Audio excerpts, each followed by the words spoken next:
We have a lot of questions on divorce and about immorality, about abuse, and all of these things. Now, like I clarified in the beginning, there is a difference between how we are going to treat cases of unbelievers and cases of people who genuinely they are Christian. But the Word of God will always be our guiding principle.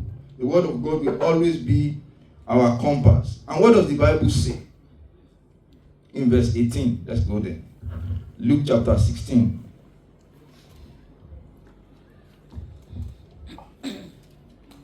It says, whosoever putteth away his wife and marrieth another committed adultery.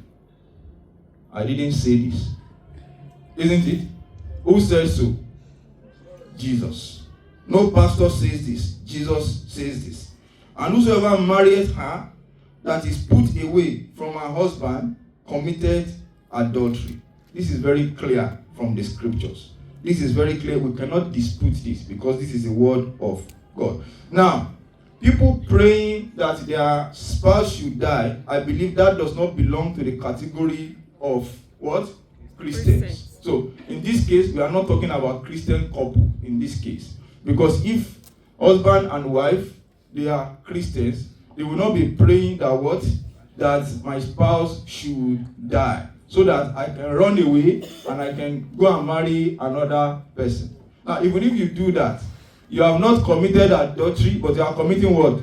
Murder. So that doesn't solve the problem for you. So in this case, we are not talking about Christian marriage. I think the focus should be, what if, just like our sister said, the marriage become toxic?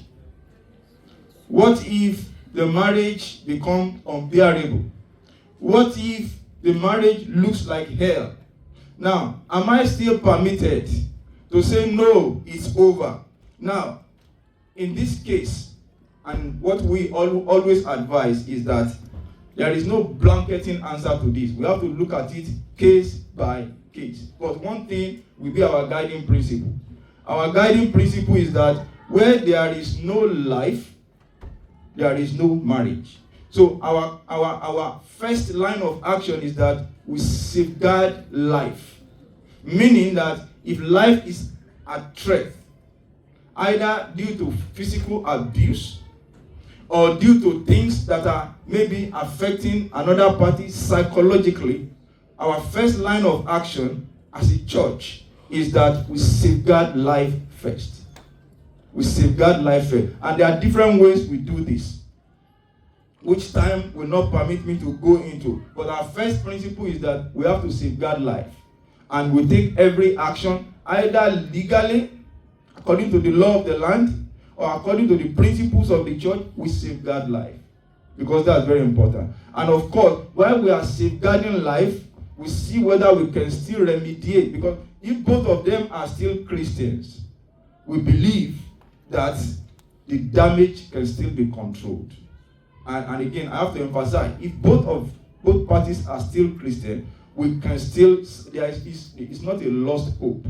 But in a case where the other is not a Christian, that's a different situation entirely. And of course, there are ways to deal with that as well. But first of all, we have to safeguard life while we are trying to still obey the scriptures. And I think our teacher mentioned it. One of the ways is to say, okay, life is at threat.